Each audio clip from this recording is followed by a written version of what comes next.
Oh, what's up, Poppy? I didn't see you there. Today, we're making carnitas, and if you don't know how to make these already, this is one of the most powerful cooking recipes you can have in your arsenal. Not only is it just as easy to make 3 of these as it is to make 50, but every single time that you serve these, everyone is gonna be impressed by how good they are. Now let's go make them.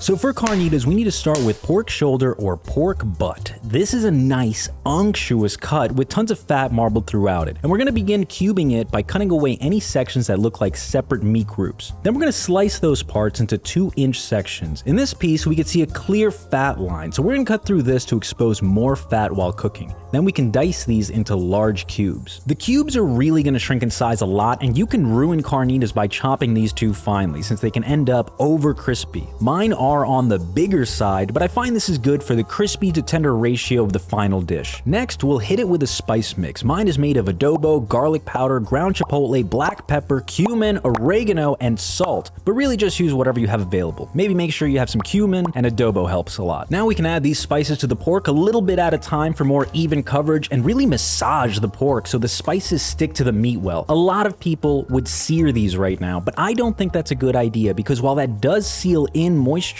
it also seals out moisture, and we are cooking this in liquid after all. We can then cover it with water and put it on the heat and wait for it to start to boil. During the first 15 minutes of boiling, the pork is going to release this foam called scum. This is made up of the impurities in the pork that are being extracted during the first part of the cooking process. And we're going to need to remove this now because it's going to eventually dissolve back into the broth and make it cloudy. We're going to need to do this a few times, so just keep an eye on it, especially in this early part of the cooking process. After our pork is simmered nicely for about an hour, it's a good time to taste the broth for seasoning and salt, keeping in mind that it's going to reduce, so it needs to taste like salt, but about 30% less than the amount that you would like it to have. Mine needed a little bit more, so I just threw that in there before adding in an authentic Mexican Coke, slowly of course so it doesn't fizz everywhere, as well as the peel of some of 1 orange and the juice brutally squeezed in until there's none left. Then the juice of 1 whole lime and a cinnamon stick, which is going to take this to another level. Whenever you see carnitas, you always see them with white onions, but I don't like to use just plain onions, so we're going to dice these up and add a little bit of salt to them as well as the juice of a lime to make them better at cutting through the juiciness and fattiness of the pork. Now we can lay some corn tortillas on a baking sheet to warm up in the oven. This is going to bring out the fruitiness in the corn and make them hold up better to moister carnitas. We're also going to include these onions. Apparently these are not scallions, they're some kind of young sweet onion, and I've only ever really seen them at the most legit, most delicious taco places. So why not? We're just gonna rub these down with a little bit of oil and then they're ready for the oven. After about an hour and a half, our carnitas are finally done poaching. As you can see, they are beautifully fork tender and ready to be placed on a wire rack where they can get even coverage while they caramelize in the oven.